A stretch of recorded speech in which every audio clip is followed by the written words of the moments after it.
This full moon is the astrological event we've all been waiting for, and after this past eclipse season, it feels so necessary. You guys know what time it is. It is full moon time, so I'm so excited to bring this video to you today. But first, let's light a little candle. This candle is a pillar candle dedicated to Freya, so I thought we could do that really quick together. Beautiful.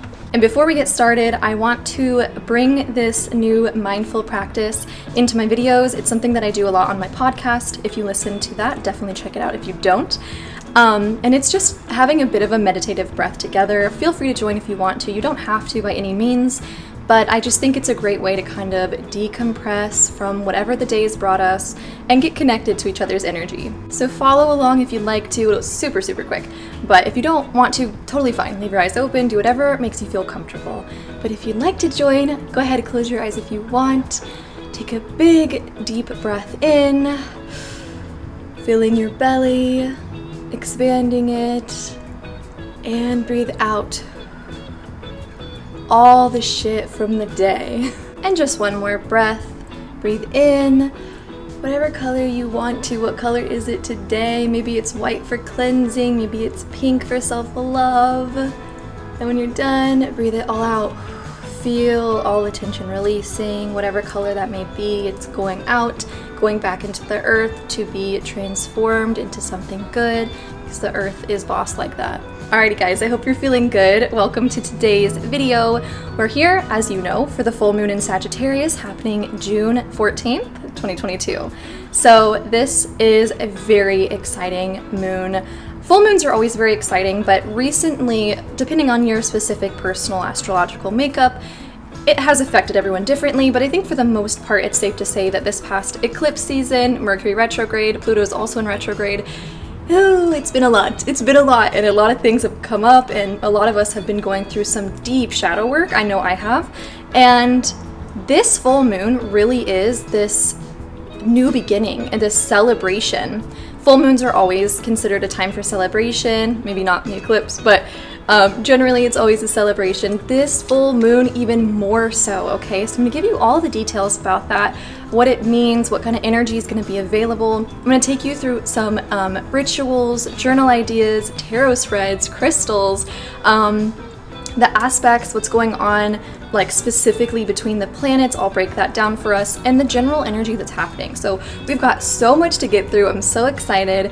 I am just really happy to bring this information to you guys because I feel like I'm the bearer of good news right now. It feels like this is a really sweet moon to talk about, and it's really kind of like the light at the end of the tunnel that we've all been kind of waiting for. So I'm going to start with a bit of a basic breakdown so that this can be accessible to everybody regardless of your level of astrology. So the full moon in Sagittarius happens when the moon is opposite of the sun. So the sun is in Gemini and the moon is in Sagittarius.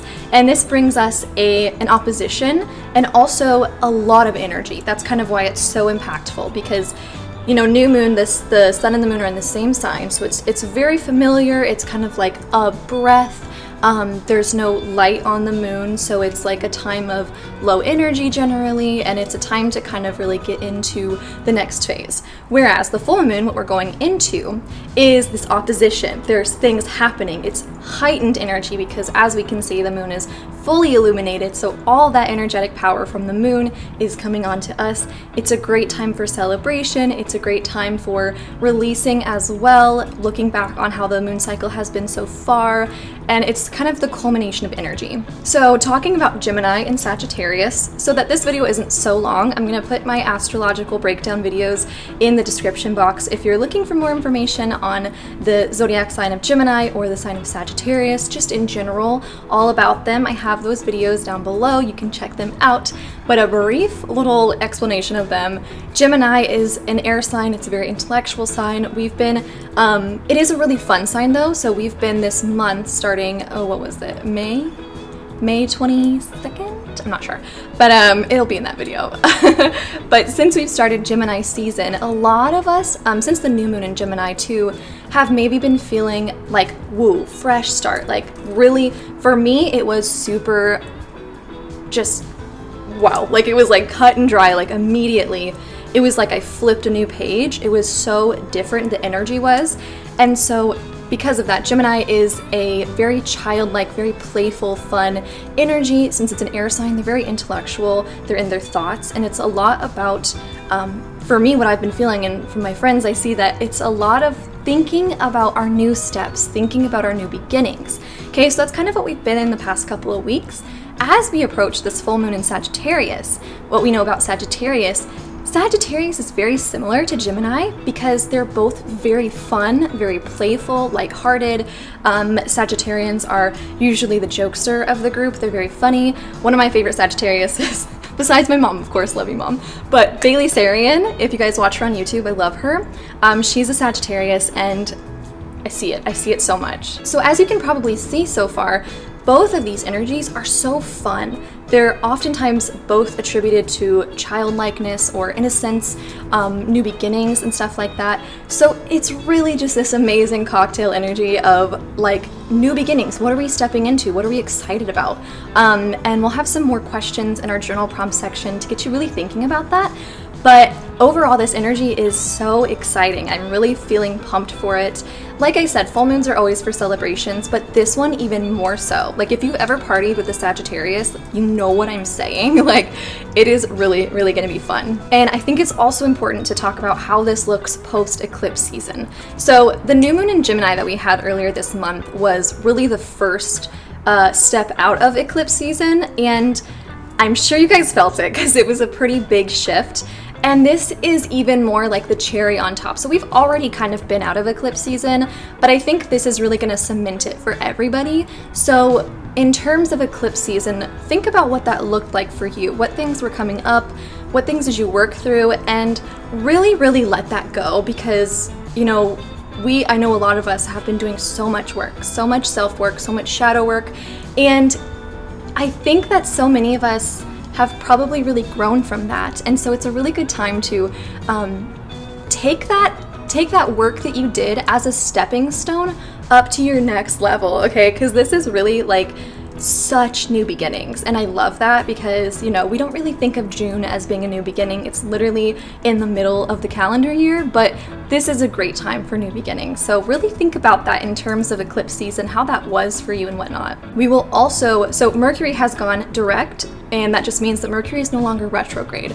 We'll be in the shadow period for a bit longer, but I think by the time this video is up, we'll be out of it. The retrogrades to know about, though, are Saturn and Pluto. So Pluto has been retrograde for quite a while now, so that energy also, since Pluto is such a faraway planet, we don't really feel that as much as the closer planets like Mars, Mercury, and Venus. So it's not a huge thing to worry about because Pluto retrograde is a lot more of like an entirely collective thing, so it's less like personal things that you have to deal with. But Saturn retrograde is a little bit more personal, okay, because Saturn's a little bit more closer and has to do with our discipline, our boundaries, and all the very like adulty things, not the fun adulty things, right? Not like the Scorpio fun adulty things, but like the boring adulty things like discipline, doing taxes, like, you know, things like that. So when looking at this Saturn retrograde, we're going to be, and I'll put the exact date, I'm not quite sure when it is exactly, but I'll put it here for you.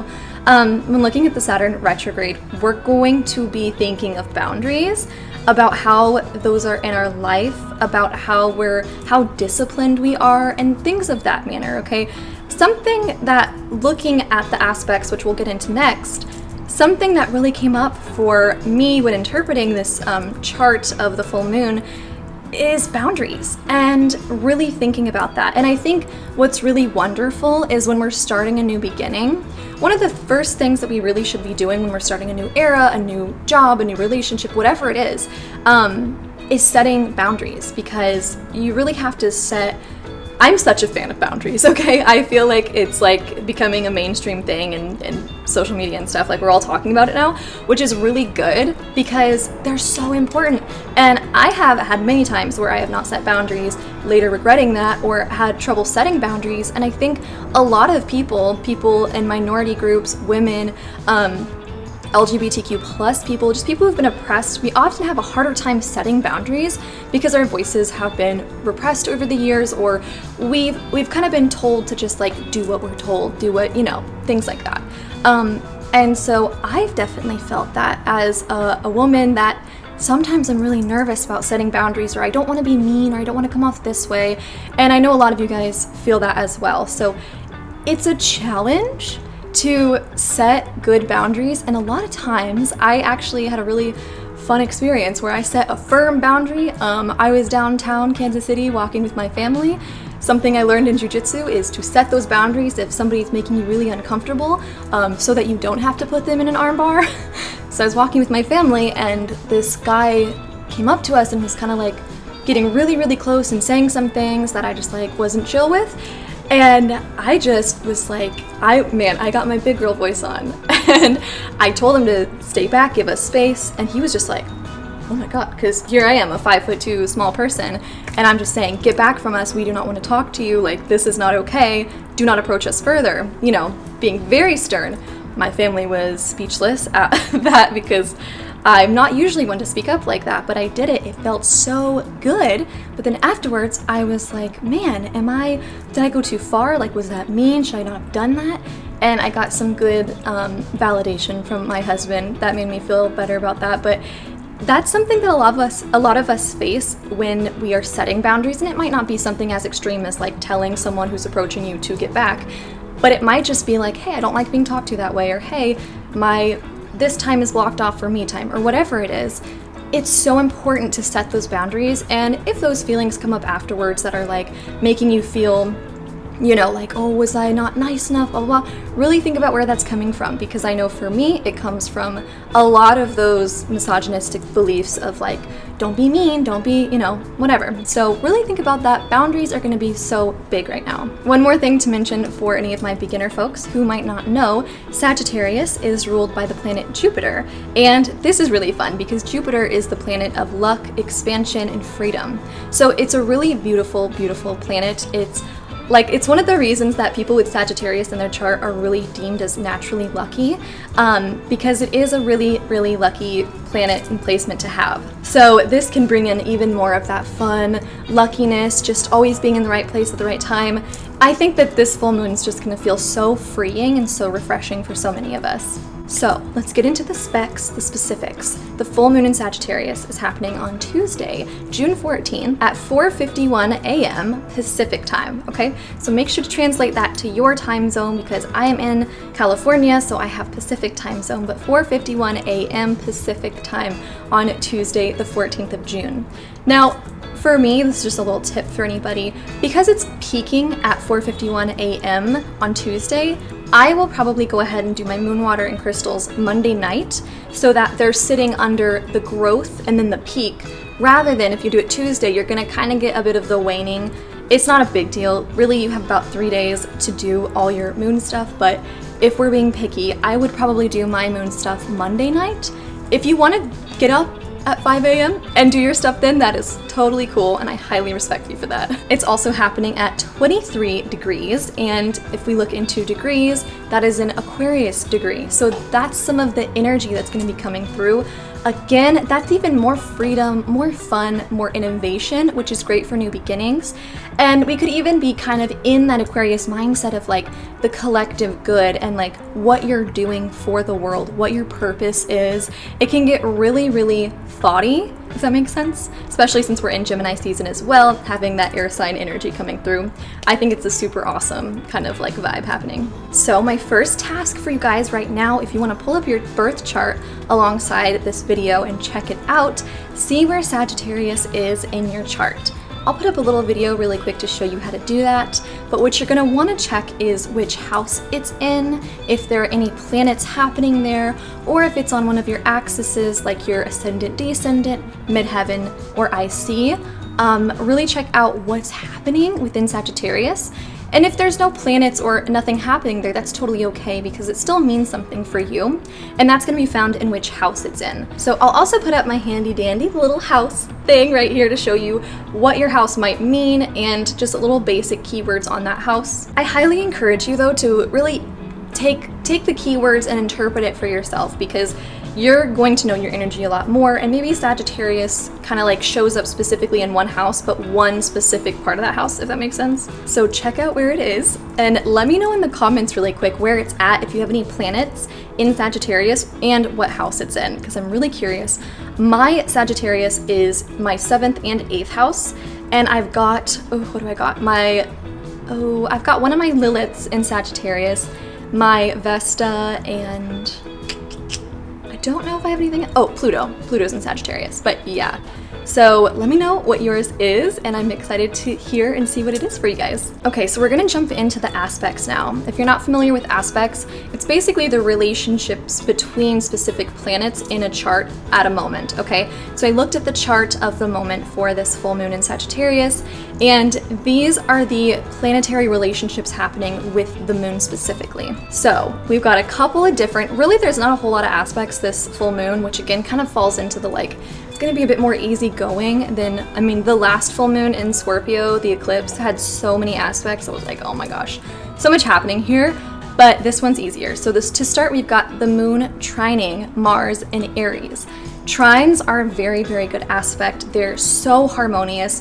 Think about like the Holy Trinity, right? It's like so good. It's such good energy. So having the moon trining Mars in Aries Mars is very, very passionate, and this trine merges our emotions and our passion, which really brings this amazing like trifecta of energy, determination, passion.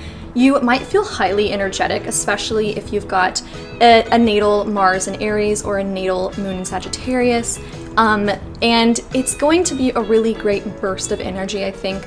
We're going to have a lot more drive than normal, and I don't think it's going to feel very draining. It's going to feel very uplifting and very energizing. So be prepared to have a lot of energy, a lot of passion, feel a little fiery and like ready to go. Next, we've got the moon trining Chiron in Aries, okay? So again, trine, very, very good, which is helpful with Chiron because Chiron can be a really, a really difficult asteroid to work with. But this is actually going to really, really deeply connect us with our emotions. We're going to be feeling really connected to the past. So some things from the past might come up, whether it's like on your social media feed or just like pop up in your mind. And it's a really good time to integrate that shadow, really work through it, be kind with yourself. I don't see this being like a challenging thing, like you're gonna have to work through this trauma and whatever. I don't think it's gonna be that. I think it's going to almost be like, it could even be a sort of breakthrough moment where you finally just are able to forgive something or really let go of something. I really see this being a really amazing placement for connecting our emotions to where we were before in the past in terms of the eclipse or past traumas or past lives, and really being able to let go and to move forward, like with a clean slate. So I'm excited about that. That's all for trines. The next thing we have is the moon sextiling Saturn in Aquarius. So this is when I'm gonna bring up boundaries again. This is a great time for setting boundaries. We might be feeling really aligned and like really able to set those. Like we might be feeling more like disciplined in our own power and more able to step into that Saturn energy and be like, no, I don't like that, or this is my boundary, please respect it. Things like that. We might be feeling a bit more mature, or almost like, again, overall, something that I'm seeing is this like growing up or passing to the next grade in like spiritual terms. Like we're really upgrading, we're really moving up the ladder and really just growing up with that, if that makes sense. I hope it does. With it being in Aquarius, this is nice because this is less of a harsh Saturn and it's more of a caring, introspective, and innovative Saturn. So like, how are we moving forward with more discipline and more like sovereignty within our own lives? How we're gonna help people, feeling very connected to the collective and what we're doing for others and for the world and stuff. I feel like this is a great placement. And the last aspect is actually the only difficult or tricky aspect in relation to the moon, and that's the moon squaring Neptune in Pisces. Okay, Neptune in Pisces is a little bit tricky because it can be very, very like cloudy or in your own head or daydreamy. So with that, we will have some heightened sensitivity, heightened intuition, which can be good.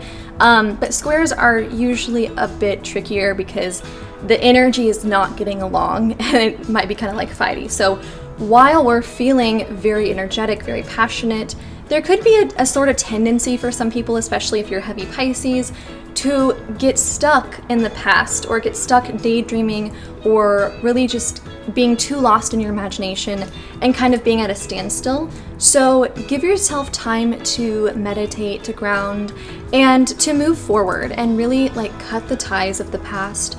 Don't stay like in your imagination, and I'm saying this as a Pisces moon, I completely understand, but just be very aware of how you're moving forward and what your thoughts are like. Okay, so for a quick energy recap before we move on to the crystals and the tarot and the fun stuff, we are officially out of eclipse season. As we know, we're feeling lighter, brighter, on a new beginning. It's feeling good. So we're gonna have this like newfound eyesight for the world, and it's gonna be really refreshing. So some things to think about are like, how are we, and feel free to journal about this or just think about it, but how are we moving into our next phase of life, and what era are we entering into? It's almost as if you're crafting this new version of yourself, finding the very authentic and new version of yourself, or more so just like shedding your old skin, right? When I went home a couple weeks ago, we found a snake skin, and I thought that was very symbolic, like being back home at my childhood home and finding that. So really think about that. Like, what are you shedding? It's not necessarily you're becoming someone else. You're just taking off the old and stepping into the new. And really like examine what that looks like for you. So for the fun stuff, I have some crystals that are really good for this energy, and let's talk about them. So we've got first lapis lazuli, and this is amazing throat chakra energy. This is also the Sagittarius birthstone, and this is a really good crystal for self-awareness and self-expression, considering that it's connected to the throat chakra. So if you're feeling like you're really wanting to examine this new phase of life or really work through it in your head or in your speech, how you're going to like move forward, this is a really great crystal to have for that. Next, we've got carnelian, and this is the passion stone. So if you're maybe feeling like you want to definitely step into that passion, determination, sexuality, all that fun, fiery energy, then carnelian's going to be very, very good for you. I highly recommend the stone. I love it very much. The next crystal is jade, and this is very symbolic of like planting new seeds. It's earth energy, so it's how are you moving forward very grounded and very secure. So it's really good for finding that deep sense of self and being really rooted and grounded and just connected to that. So if you are a heavy air sign, or you're feeling kind of like I said with the Pisces energy, really like flighty or really all over the place, then jade can be really grounding, as can our next crystal, which is black tourmaline. And black tourmaline, as we all know and love, it's an amazing protection stone. So if you're just like wanting some extra protection, wanting some grounding, or just overall like stability, safety, you're really feeling like you want to connect to that safety, security energy, black tourmaline is very, very good for that. And lastly, the crystal I have is rainbow moonstone. This is a beautiful crystal. It's one of my favorites in the whole world, and it's all about new beginnings. What I really like about it is in a rainbow moonstone, you have like 3 different components. You've got the white, the black, and then this rainbow within it. And I think that's really interesting because you have the duality between the white and the black, and then this like gem, like this amazing gleam of rainbow within it, and it feels so, to me, this is gonna sound so nerdy, but it feels very promising and like new energy and new beginnings, and like it's like a new light shining through. So I think this is a great crystal to have. I have a couple of ritual and activity ideas for you guys for the full moon in Sagittarius. The first, setting boundaries, okay? This can be a ritual if you want it to be, but it doesn't need to be a very elaborate ritual or anything. It can really just be sitting down with yourself, lighting some incense, you know, going as hardcore as you want to, but you can really just sit down and really meditate on what are the boundaries you want to have. What are the non-negotiable things? Like, what are some very important things to you? What have you maybe been neglecting in the past? But again, don't focus too much on the past. really think about what you're wanting to focus on in the future, what you're wanting to step into, and working through those boundaries and what things are important to you, where you want to set lines. Next is celebration, specifically celebrating how far you've come, okay? You can think about how far you've come since the beginning of the year, or in terms of the eclipse season. So we've really been through a lot, astrologically speaking, and I think this is a great breather. It's not a lot of heavy energy. It's nothing that's going to make us feel too crazy or too all over the place. So it's really important, I think, to take this time and just vibe, like celebrate how it feels good for you, really show yourself gratitude for all that you've done, and, you know, treat yourself, if you will, and just really think about all your accomplishments, whether this is going out and partying, having a night in and treating yourself to some, you know, ordering food and having a fun movie, or if it's writing a list of all the cool things you've done this year. I try to make it a point to write in my journal every month cool things that happened, because sometimes something will happen that's really kind of small but really impactful to you, and you might forget it down the line. And so writing them down helps you to look back and be like, oh yeah, that was so cool, that was so fun, or I'm proud of myself for doing that. So I don't know, just a little thing I like to do. The next thing is a lot about connecting with your inner child in a fun sense. We're not doing crazy inner child work, but we're having fun with our inner child. My inner child ideal was creating art, because that's something I've always really enjoyed, but yours might be playing soccer or hanging out with friends or doing some sort of like obstacle course or something. So honor what that looks like for you, but a lot of things with our inner child has to do with this playful energy wanting to come out, and a lot of times we suppress that for whatever reason, but this is a good time to let it come out and be playful and like play in the mud or like create some crazy art that has no meaning besides it was fun to do. So really think about what brings you joy and how can you just have fun with it instead of trying to make it a monetary thing or trying to make it good or whatever. This is also a really great time to cleanse your crystals and charge some moon water. I want to do a video on this soon. I feel like it's a very basic thing that probably has a lot of information about it online, but I think I can maybe show you guys how I do it or some of my things. So if you don't know, or if you're new to this, for moon water, you just want to get a glass jar or something. I like to make sure it's see-through, like it's glass or crystal or something like that, so that the energy can come through it. If you're putting it outside and you're planning on drinking it, I would definitely put a lid on it because you don't want bugs to get in it. But it is setting water out under the moonlight so it can absorb that energy. This is going to be a good time for moon water that has to do with fun and pleasure and playfulness, new beginnings as well. If you're looking to charge any spells or like apothecary items under this full moon, it's a really good time if you've got any like new beginnings oils or like road opener oil. Things like that will be really beneficial under this full moon. But with the moon water, you can make it just a basic moon water, or you can connect it to the energy. We'll have that full moon. It'll be in a very healthy place to make some moon water. And likewise for crystals, just setting your crystals out in the moonlight. I usually get like a big Tupperware and kind of just like lay them all out one by one so that they can sit under the moonlight. But yeah, pretty simple and pretty fun. So good time to do that. I know a lot of us didn't make moon water or charge our crystals last full moon because it was the eclipse. So now is a great time to get back into it and make that water. And my last sort of ritual or activity idea is have fun in an adventurous sense. This is a good time to go adventure, have a mini vacation. Sagittarians are known for being very adventurous, like they're kind of like the van life people where they always want to adventure, they always want to go someplace new and see something new. So if you're feeling that energy, it's a great time. It'll be really harmonious to go on some trips or try something new or go camping, stuff like that. And I know a lot of us, again, with the Mercury retrograde, we're not traveling so much or having issues with travel, so now is going to be a great time for travel. Alrighty guys, so we're to the tarot spread section, and as I always say, I really encourage you guys to go rogue with your tarot spreads. You can ask a question and pull as many cards as you want. You can do a general reading.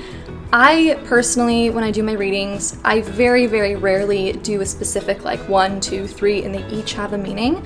I really like to pull them and let them speak for themselves.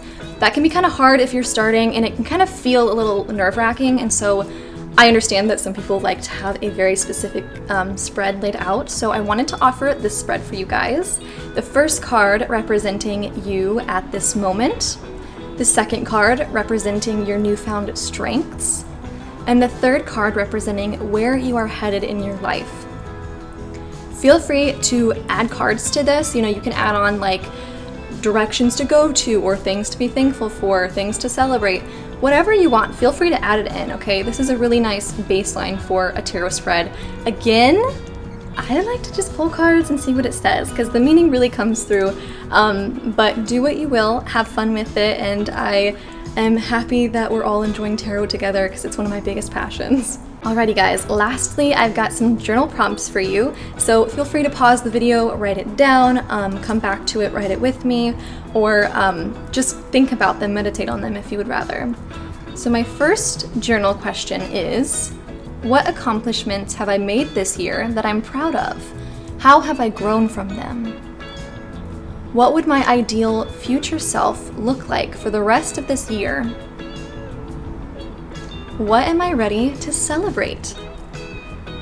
How can I create more fun in my life? I feel like that last question is so important.